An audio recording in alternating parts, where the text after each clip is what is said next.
दोस्तों नमस्कार।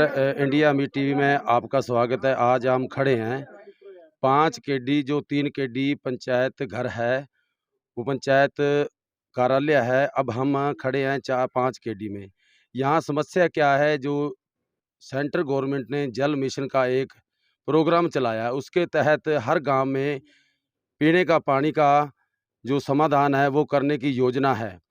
तो सेंट्रल सरकार और राज्य सरकार दोनों मिल के एक बहुत बड़ा प्रोजेक्ट लेके आए हैं, जिसमें पाइपलाइन पूरी डल रही है और अच्छी क्वालिटी की पाइप डल रही है, मैंने देखा है।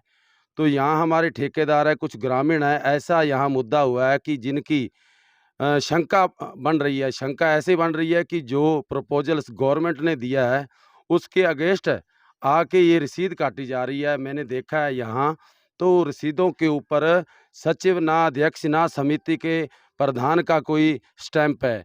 एक लोकल ग्रामीण आदमी रसीद काट रहा है। तो बातचीत करेंगे कि यहाँ हमारे साथ ठेकेदार है, उनसे बातचीत करेंगे कि सर, आप यहाँ का पूरा काम देख रेख कर रहे हो, तो आपको रसीदें काटने का किस अधिकारी ने आदेश दिया या सरपंच की नॉलेज में नहीं है? पूरी वार्ता अपनी अपनी ईमानदारी से बताइए चैनल के माध्यम से। सर, मैं एक यहाँ 5 कड़ी के अंदर ऑपरेटर का काम करता हूँ। ना तो मैं ठेकेदार हूँ, ना ये पाइपलाइन का काम अपने मैं देख तो इसलिए लिया हूँ क्योंकि मैं इस गाँव के पास में रहने वाला हूँ, लोकल बंदा हूँ और मैं यहाँ का ऑपरेटर हूँ। अपना काम है पंप को चलाना और सप्लाई देना।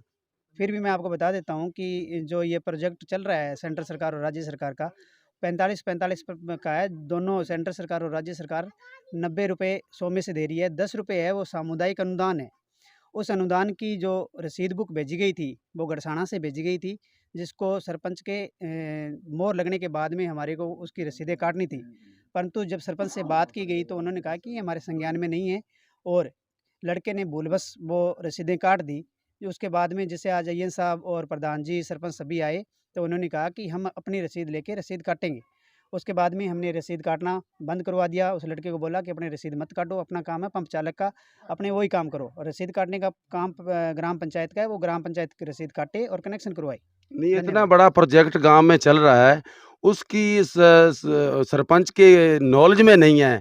ये हमारे को समझ नहीं आया, क्यों आप नॉलेज में नहीं है? क्यों सर सरपंच नहीं है गांव का? सर आपको ही समझ में नहीं आया, ना इस 5 कटी के जो ग्रामीण हैं उनको समझ में आया, ना हमारे को समझ में आया, क्योंकि पूरी पंचायत के अंदर काम चल रहा है और इतने बड़े लेवल पे चल रहा है।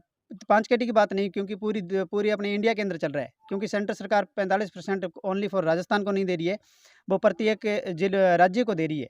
तो सेंट्रल सरकार और राज्य सरकार जो मिलकर काम कर रही है, उसका नॉलेज सरपंच को होना चाहिए। अगर वो तो कह रहे हैं कि ये हमारे संज्ञान में नहीं है, हमारे नॉलेज में नहीं है। मैंने 2 बार सरपंच से बात की थी, 1-2 बार सेक्रेटरी से बात की थी। मैंने कहा इस प्रकार से रसीदें कट रही है, उसका रुपया हम आपके जमा करवाएंगे। तो उन्होंने कहा हमारे एक जो है डब्ल्यूबीसी का खाता ही नहीं है, खाता खुलवाएँगे, उसके बाद आप पेमेंट जमा करवा देना, उसके बाद में हम मोहर लगा देंगे।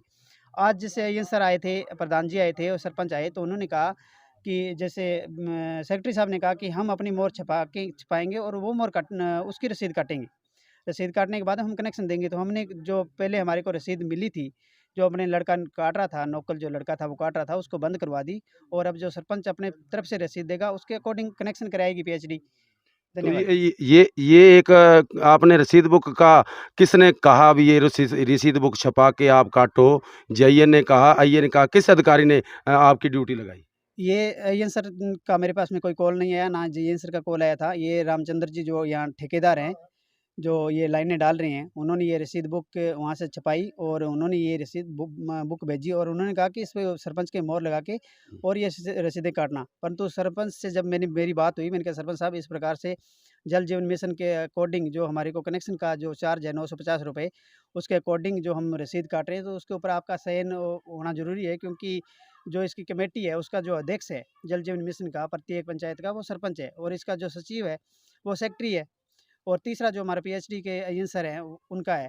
तो और 2 ग्रामीण हैं, ये इस प्रकार से कोई कमेटी है, वो काम उनका है, हमारा काम बिल्कुल नहीं है। तो आप और ऑपरेटर हो, हाँ जी तो सर। ये पाइपें खुल क्यों रही है? जोड़ क्यों खुल रहे हैं? क्या कारण है? क्या पाइपलाइन कोई लो क्वालिटी की है या जोड़ लो क्वालिटी का, क्या कारण है? आप मैंने गाँव में देखा है 2-3 जगह आप लीकेज चल रहा है। देखिए सर, जो पाइपलाइन तो पाइप आपने देखी है, वो आपने बताया ही था कि पाइप जो है बहुत बेटर है, बढ़िया पाइप है। अपने इसको लो क्वालिटी की तो नहीं कह सकते, पाइप बढ़िया है।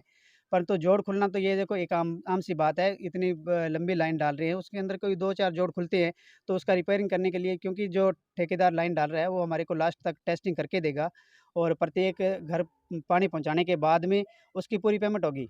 तो जोड़ खुलना तो ये एक आम सी बात है, जोड़ खुल जाते हैं, ये तो मशीन से लगे हुए जोड़ है, कोई जोड़ कमज़ोर रह जाता है, जिसकी वजह से प्रेशर की वजह से खुल जाते हैं, तो उसमें तो कोई अपने ज़्यादा नहीं कह सकते भी लो क्वालिटी है या जोड़ ढंग से नहीं लगे। कोई जोड़ है जो नॉर्मली लगता है, ढंग से नहीं लगता, वो खुल रहे हैं, और तो जोड़ एकदम बेटर लग रहे हैं, कोई दिक्कत नहीं है इसमें। बहुत बहुत धन्यवाद। ये हमारे साथ थे जो कि वाटर वर्क्स के ऑपरेटर हैं और हमारे साथ यहाँ ग्रामीण भी है। एक जिस भाई ने ये रसीदें काटी है वो भी हमारे साथ है और उनसे पूछेंगे कि आपने बहुत सारी रसीदें काटी है, धन इकट्ठा कर लिया, तो किसको जमा कराओगे? देखो, मेरे को रामचंद्र जी ठेकेदार ने बोला था रसीद काटने का, तो मैंने उसी हिसाब से ये रसीद काटी थी। तो वो पेमेंट सरपंच साहब को जमा करानी है। आज सेक्रेटरी साहब से बात हुई, उन्होंने बोला कि जितनी रसीद कटी है, तो मैंने कहा 87 कटी है, उसका कल मुझे टोटल अकाउंट बना के और एक पेज पे पूरा वायर डाटा दे के और कल वो मुझे दे देना। उसी हिसाब से हमें पेमेंट अकाउंट में जमा करवाएंगे। अच्छा, और वो अकाउंट है जो ग्राम पंचायत के अंदर आज खुल चुका है। आज खुल गया। हाँ। अच्छा, तो इसलिए आप सॉरी सर। सरपंच कह रहा है भी मेरे नॉलेज में नहीं था, तो फिर आपने बिना नॉलेज में ये क्यों काम कर दिया? सर ऐसा है कि सरपंच साहब के नॉलेज में, या तो सरपंच साहब को आप इस टीवी के सामने लेके हो, और कल ही मेरी उनसे बहस हुई थी और पूरे ग्रामीण के बीच में बहस हुई थी। सरपंच को बिल्कुल इसका पता है, हमने उनको अवगत भी कराया था। सरपंच साहब ने खुद ने आज से 6-7 दिन पहले मेरे को कॉल भी किया था कि जो रसीदें काटी उसका मैटर क्या है, वो भी हमने समझाया। और 3 महीने पहले जो मीटिंग हुई थी उसके अंदर भी सरपंच साहब को ये कहा गया था कि अब अपने इस प्रकार जलदाय विभाग का एक मिशन चल रहा है, उसके तहत आपको ये काम करना है। लेकिन सरपंच साहब ने अनदेखी कर दी ये चीज़, उन्होंने भाग नहीं लिया, ये उनकी गलती है। क्या आपका नाम है? कौन सा गाँव है? मेरा नाम गणेश कुमार है, मैं 3 केडी गांव का हूँ, यही ग्राम पंचायत है मेरी। ठीक है। साथ और भी गाँव निवासी हैं, उनसे बातचीत करेंगे। कई दिन से यह मामला चल रहा है कि क्या है, क्या कारण है, क्या आप क्यों परेशान हो? इतनी जनता किस लिए परेशान है? देखो, समस्या आ रही है कि जो गरीब वर्ग है 950 रुपये भरने में असमर्थ है और नरेगा में काम करने वाले 950 रुपये सहन नहीं कर रहे हैं, तो बताओ गरीब वर्ग कहाँ जाए। अब जो बिल्कुल लो से लो परिवार था, उसकी 950 रुपये ग्रामीण वर्ग ने इकट्ठा करके 100-100 200-200 करके और उसकी रसीद कटवाई, तो कितने लोगों की रसीद ग्रामीण वर्ग कटवाएगा? ये ग्रामीण वर्ग समझ नहीं पा रहा है। और जो 45% जो ऑपरेटर ने बताया, भी 45% का जो अनुपात है केंद्र और राज्य का, ये हमें जेजेएम की जो साइट है उस पर हमें नहीं मिला। 90 और 10 पहाड़ी और मरुस्थलीय एरिया में और समतल एरिया में 50-50 का अनुपात केंद्र और राज्य का होता है। ये 10% वाला आज तक हमारी समझ में नहीं आ रहा। अभी अभी आपने गवर्नमेंट की कोई नोटिफिकेशन जारी हुई है, वो नहीं देखी? हमें आज एएन साहब आए थे, हमने उनको भी क्वेश्चन किया था, भी आप ये जो आप बता रहे हो, भी आपने हमें एक कमेटी बना के दी है, तो उस कमेटी में कौन कौन है, वो उन्होंने किसी को नहीं बताया अभी कमेटी में कौन कौन है हमारे गांव का। और कल को अगर पाइपलाइन में समस्या आती है तो पैसे हम 950 रुपये गांव दे भी रहा है, लेकिन उसके बाद भी समस्या आने के बाद हम किसको पकड़ेंगे? भी समस्या आ रही है, पाइपलाइन आप तैयार करो, ये समस्या आ रही है सर। अच्छा, बहुत बड़ी समस्या है, तो लेकर गाँव पूरा परेशान है। और कितने समय से पानी नहीं आ रहा? लगभग 1 महीना होने को है, पानी नहीं आ रहा। तो आप कैसे प्रावधान करते हो? हम टैंकर से प्रावधान करते हैं, 400 रुपये टैंकर है। और गरीब वर्ग है, आपको बता रहा हूँ भी 950 रुपये देने में असमर्थ है, तो 400 रुपये डेली या 1-2 दिन से देने में तो बिल्कुल परेशानी का सामना कर रहे हैं। दोस्तों, ये देखो बहुत बड़ी दिक्कत है, पानी की समस्या। अब गर्मी शुरू हो गई है, सीजन है गर्मी का है, जिसको लेकर कई ऐसी समस्याएं हैं जो जिसको सरकार को अभी गर्मी के सीजन में ये पाइपलाइन डल रही है, अच्छा काम है, पर लेकिन जो समस्या आ रही है उससे लोग परेशान हैं। जल मिशन जो अभियान है, ये सेंट्रल गवर्नमेंट ने शुरू किया है। और आप क्या कहना चाहोगे, इस गाँव वासी में क्या दिक्कत आ रही है? पाइपलाइन जोड़ खुल रहे हैं और कनेक्शन आधार कार्ड पे 3-3 कनेक्शन दिए जा रहे हैं, कोई कह रहा है अभी हम 5 कनेक्शन ले रहे हैं, तो ये क्या सिस्टम है? ये समस्या आ रही है, अभी एक घर में 4-4 कनेक्शन है, गौशाला के नाम पे कनेक्शन हो रहा है। तो ये चीज़ें आज प्रधान जी आए थे, सरपंच साहब भी आए थे, लेकिन किसी ने ये समझाने का प्रयास नहीं किया ग्रामवासियों को, भाई ये जो एक घर में 4-4 कनेक्शन हो रहे हैं, तो फिर कहने का सामने ये आया था अभी 7.5 HP की जो मोटर है और आपकी मोटर 15 HP की कर दी जाएगी, लेकिन पानी की समस्या तो आज है। और 15 HP कब आए? और एएन साहब महीने पहले, 1.5 महीने पहले भी आए थे, उन्होंने भी यही बोला था, अभी आपकी जो 15 HP की मोटर है वो हमने हाँ जी, 2 साल पहले 17 की थी, वो भी चल रही थी, उसमें भी दिक्कतें आ रही थी। अब देखो एएन साहब ने यही बोला है, अभी हम प्रयास कर रहे हैं, अभी 15 एचपी की मोटर आएगी। कब तक आएगी ये तो ग्रामवासी सहन कर रहे हैं, घरों में पानी नहीं है पीने को।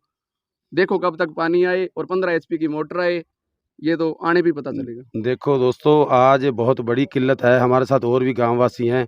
क्या कह रहे हो, 2 साल पहले क्या हो रहा था? भी पहले तो बता रहे थे भी ये दो बड़ी मोटर लगेगी, लेकिन फिलहाल तो कुछ नहीं है। और 1.5 महीने से परेशान है ज़्यादा पानी के लिए। और पशु भी है। और जो बता रहे हैं भी मंदिर, गुरुद्वारा, स्कूल है, इनका भी चार्ज लगेगा। जो धर्म स्थान है, जैसे वो बाहर एक गौशाला के लिए है, तो उसको ही चंदा दे के वहाँ पे ये कनेक्शन करवाया है। और ये सब चंदे में चल रहा है। दोस्तों, एक अनोखी ये पंचायत है जहां गुरुद्वारा को नहीं बख्शा जाया और गौशाला को भी नहीं बख्शा जाता। लोग पुण्य करने के लिए लोग लाखों रुपए खर्च करते हैं, जो गौशाला, गऊ को पानी पिलाने के लिए, और इंसानियत नाते लोग सेवा करते हैं। टैंकर डलवा के घास चारा ये भी सेवा करते हैं। एक बहुत बड़ी बात है, ये अनोखी पंचायत है जहाँ गऊओं को नहीं बख्शा जा रहा। तो ये कौन सी ऐसी गलती कर बैठे इस गांव वाले, इस पंचायत, जो आज ये खमियाजा भुगत रहे हैं? तो आप दोस्तों और भी हमारे साथ यहाँ साथी हैं, कितनी समस्या आ रही है पानी की? सर समस्या तो पूछो ही ना, कम से कम 1 महीना 10 दिन हो गए। इन ठेकेदारों ने गांव वालों को यही सूचित नहीं किया भी हम तुम्हारे पाइपलाइन डाल रहे हैं। तो अगर गांव वालों को बोल देते तो एक साइड की पहले डल जाती, पिछले की चलती रहती सप्लाई, फिर उसका काम हो जाता तो वो चालू कर लेते। लेकिन इन्होंने सभी पहले की पाइपें सभी काट दी, फिर जाके घर बैठ गए। कोई कहता है उसके ब्याह है, उसकी शादी है, उसके बाद आएगा, उसके बाद आएगा, सब ऐसे करते रहे। आज 1 महीना हो गया। सर 181 पर कॉल करने पर इन्होंने हमारे पर ही दबाव डाला कि आप झूठी एप्लीकेशन दे रहे हो। तो आप आके मौका देखो भी झूठी है कि सच्ची है। ये तो एक बहुत नेचुरली दिख रहा है भी 1.5 महीना अगर पानी नहीं आएगा किसी घर में, तो ये नेचुरली ये दिक्कत आएगी। किसान परेशान है, पहले किसान बहुत परेशान है, जनता परेशान है, गरीब लोग नरेगा पे जाने वाले परेशान हैं। आप लाइव टीवी देख रहे हो, इंडिया मीट टीवी के माध्यम से। आज 5 केडी की रिपोर्ट। जय हिंद, जय भारत। इंडिया मीट टीवी की न्यूज़ को सबसे पहले देखने के लिए लाल कलर वाले बटन पर क्लिक करके अभी सब्सक्राइब करें और साथ में लगे घंटे के बटन को भी दबाएं, ताकि आप सबसे पहले हमारी न्यूज़ को देख पाएं।